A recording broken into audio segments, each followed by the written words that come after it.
Town Administrator Evan Brassard. And I'm Assistant Town Administrator William Blake. And we're here today to go over the annual town meeting warrant. The warrant this year is 35 articles long. And this, of course, is the document that is used at town meeting, which will be held on May 8th, 2023 at 7 p.m. in the high school auditorium here in Grafton. Do you want to just jump right into it, Will? Yeah, so taking it from the top, this is the document that can be found on the Town of Grafton website. So after you get past the very professional front cover, the first thing you're going to see is the State of the Town message from the Finance Committee, which gives a general rundown of the town's bond rating, things that we've been doing with ARPA funding, development projects throughout town, pretty much a synopsis of what's been going on over the course of the past fiscal year. Yep, exactly. Then the document jumps right into the explanation of what a consent agenda is. So if you're new to town meeting or haven't been in Grafton town meeting in the last few years, the consent agenda allows us to vote on multiple articles or multiple things with only one motion and one vote. So for example, this year we have two consent agendas. The first consent agenda deals specifically with financial issues that impact the current fiscal year.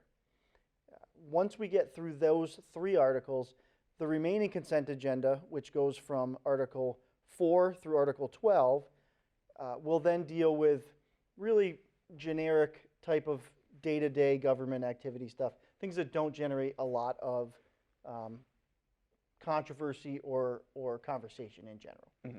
It's things that you see on the warrant every year, the accepting of town reports, small things like that. Typically, they're articles that don't deal with financial matters. Right. And it allows more time to be had to discuss in depth the articles that come later on. Right. And so for clarification's sake, the first consent agenda does deal with finances, but those are finances for the current fiscal year.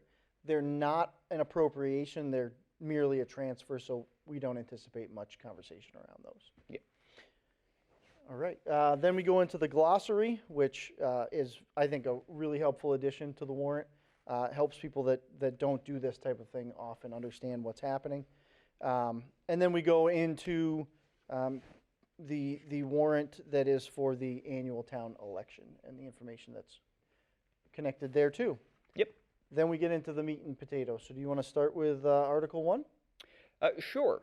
So Article 1, which is the first article in the warrant and the first article in the first consent agenda, is a transfer of $77,411 from the CPA Affordable Housing Reserve to the Grafton Affordable Housing Trust. This is a transfer that occurs every year. It's the funding source for the Affordable Housing Trust that comes from the CPA. Right. So CPA has a minimum 10% that has to go towards affordable housing. And so at minimum every year, that is what CPC votes to transfer in. Yep. Article 2 of Consent Agenda 1 is a transfer and appropriation of $125,000 from the PEG Access and Verizon contribution accounts to the Cable Project account. This comes from the Cable Oversight Committee, and this allows funds to be allocated and used for the renovations of Conference Room F on the second floor of the Municipal Center. The Cable Oversight Committee is hoping to make Conference Room F more compatible for hybrid meetings, similar to the way Conference Room A is. And our hope is that that project will allow for greater remote participation in more meetings across town. Yes, and I believe that project also allows for Conference Room F to work as an overflow for Conference Room A. So yes. On those meetings that we have a high capacity of people that come in, some folks can be up in F and still have interaction with the board, hear what's going on, and still give input. Yep. So I think that's a pretty good project. Article 3 transfers from free cash $150,000 to the school department for the purposes of roof repair. If folks recall, we had a capital item for roof repair last year. That bid was not able to be completed because the pricing came in much higher than anticipated.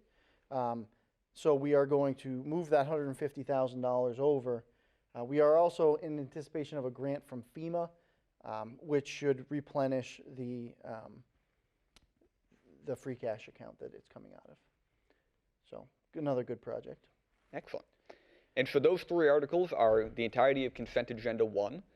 After that, we move on to Article 4, which is the first article in the second consent agenda. This is just to hear the reports of the several town officers, boards, and committees. This is a yearly article that's on every annual town meeting warrant. The town doesn't hear reports anymore. They're all available online through the complete annual town report that gets posted. But this is a procedural article to accept those reports. Right. And you can also go to Town Hall and pick up a hard copy of that report as well. So Article 5 is to appoint Bridget Weber as a trustee of the Nelson Park and Memorial Library and Building Fund for 3 years. This is another annual article that comes up consistently placing somebody on the Nelson Park board. The reason that this is part of Grafton's town meeting is that this is what is stipulated in the trust that formed the Nelson Park Memorial Library. Article 6 is to see if the town will vote to appropriate $503,273.34 for state aid highway purposes.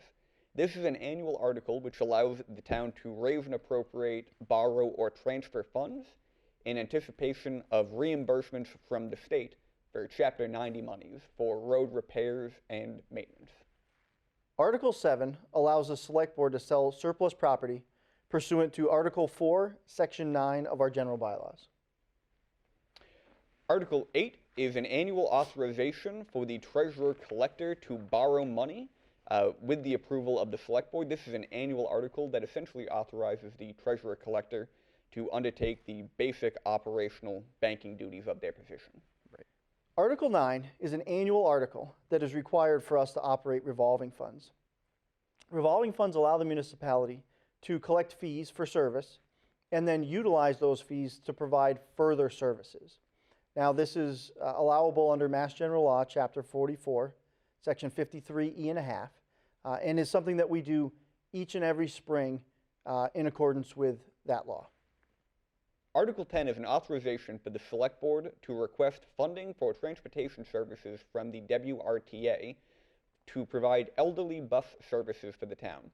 We do this every year, and it allows the town to receive transportation funding and services for senior citizens to help them with vital transportation in and about the community.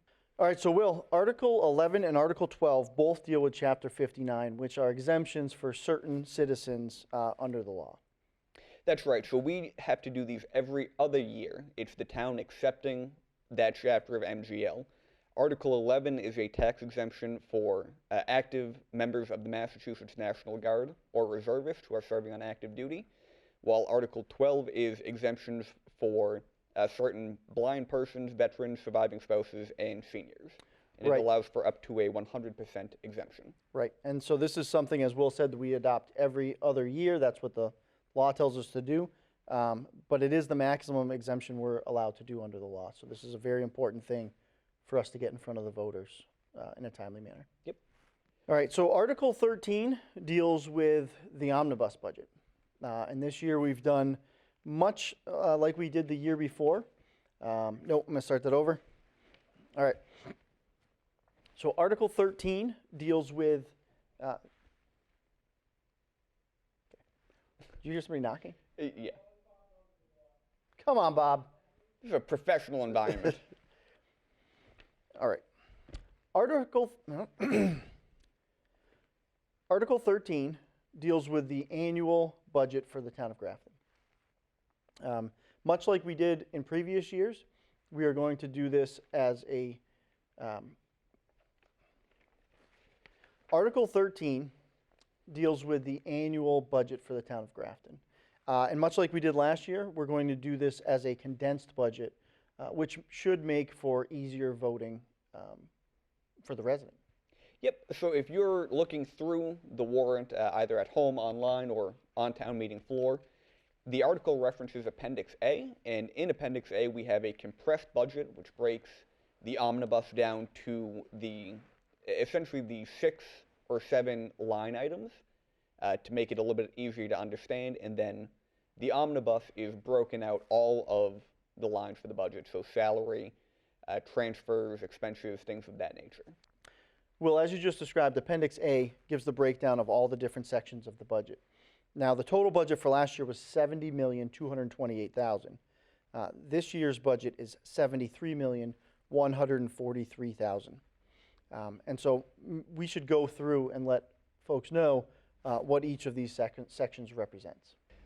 So the first line in the compressed budget is the general government line. In FY23, we adopted a general government budget of $12,655,999. The proposed budget for FY24 is $13,417,226. This represents a change of $761,227, and general government comprises 18.34% of the total budget. Okay, so the first line item in the compressed budget is general government. In FY23, we adopted a general government budget of $12,655,999. The fiscal year 24 proposed budget is $13,417,226. This represents a change of $761,227, and general government comprises 18.34% of the total budget. Right. And I think it's important to note that most of the drivers in that $761,000 increase are related to health insurance costs and pension costs. Second line is public safety. In FY23, we adopted a public safety budget of $4,090,078. The proposed FY24 budget is $4,463,449. This represents an increase of $373,371, and public safety is 6.1% of the total budget this year. Correct. In that budget, the fire department comprises about $100,000 of that increase. The rest of that is going to the police department to fund additional officers. So if you recall, going back 2 years, we decided we were going to add an officer every year for the next 5 years, and that's what's included in that increase. The third line is education. The FY23 adopted education budget was $41,858,117.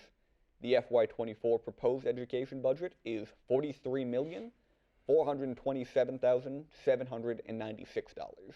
This represents an increase of $1,569,679, and education comprises 59.37% of this year's proposed budget.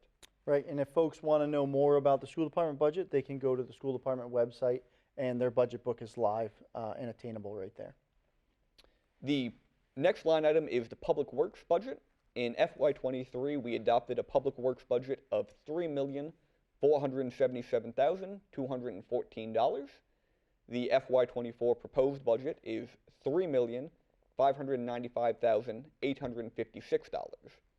This represents an increase of $118,642, with public works comprising 4.92% of the overall budget. Right, and that's essentially a level services budget for public works. That is salary adjustments, which are contractual, and also some increased costs just due to general inflation. The next line item is health and human services. In FY23, we adopted a health and human services budget of $639,126. The FY24 proposed budget is $631,963. This is a decrease of $7,163, and health and human services this year comprises 0.86% of the total budget. Right, that $7,000 decrease is directly related to our contract with our Health Alliance being decreased for this fiscal year.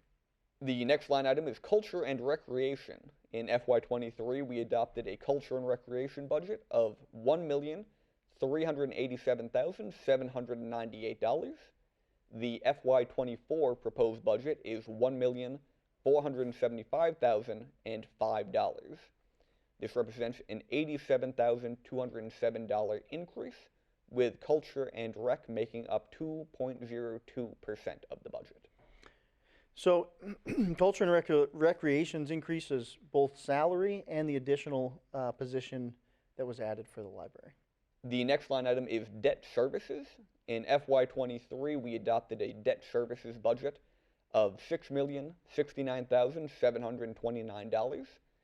In FY24, we're proposing a budget of $6,082,534, which is an increase of $12,805, with debt services making up 8.32% of the overall budget. With debt services, they generally remain the same unless we take on new debt or we have a variable in our interest rate or we've refinanced.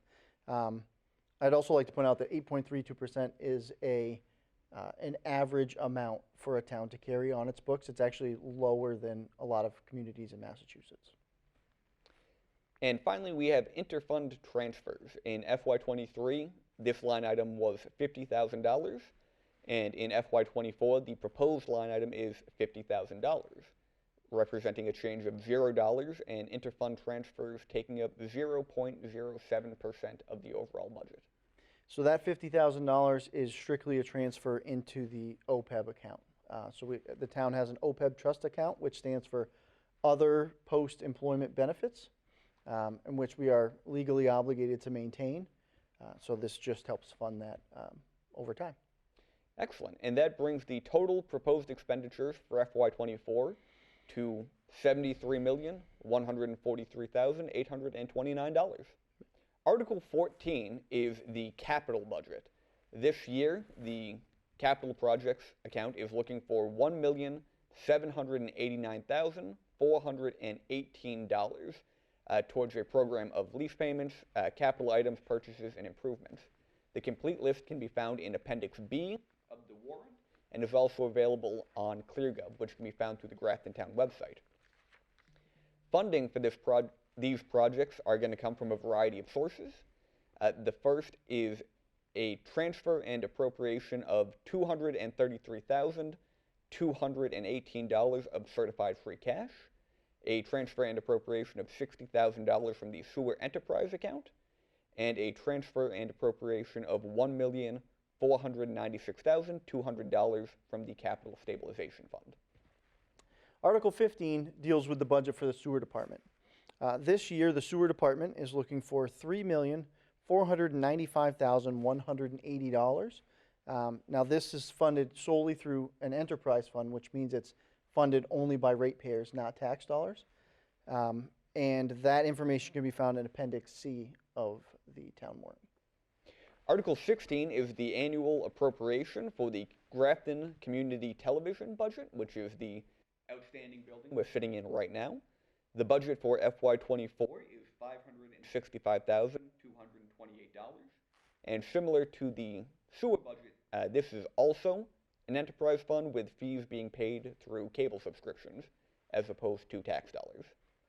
Article 17 appropriates money to fund the annual budget for the Blackstone Valley Vocational Regional School District. This year's appropriation is $1,551,295. And it's important to note that that is inclusive of the $42,341 Proposition 2.5 exempted funds to be applied against debt. And this is actually the last year of that debt payment. Correct, thank you. Article 18 is a vote to transfer $150,000 from the sewer retained earnings account to the major equipment account. This is an internal transfer within the sewer department, essentially to allocate money in case any of their equipment breaks or needs routine maintenance during the year that they haven't foreseen at this point in time. Article 19 is very similar to Article 18 in that it moves $100,000 from the sewer retained earnings account to the plant upgrade expansion account. Again, just for items that may come up throughout the year related to their building. Article 20 is the annual vote to appropriate or reserve community preservation funds for the upcoming year. CPC funding comes from a surcharge on property tax bills here in the town of Grafton, and this article allocates the pots of money for use over the course of the next year. Article 21 appropriates $62,500 for the Pell Farm property.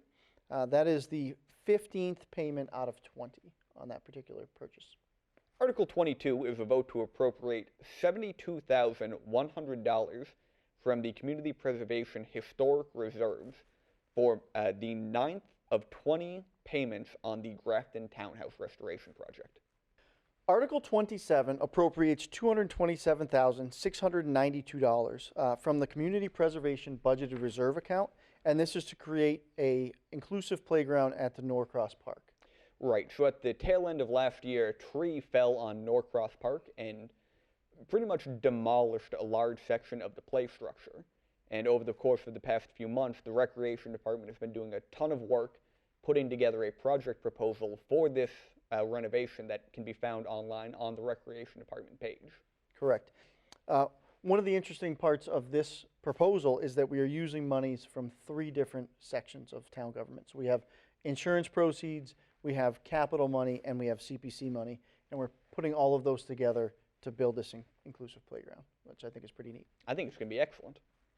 Article 24 is a vote to see if the town will appropriate $10,000 from the FY24 Community Preservation Budgeted Reserves to establish a rental assistance program for residents and applicants applying for housing under the umbrella of the Grafton Housing Authority. Right, I think this is a particularly cool project that they're working on.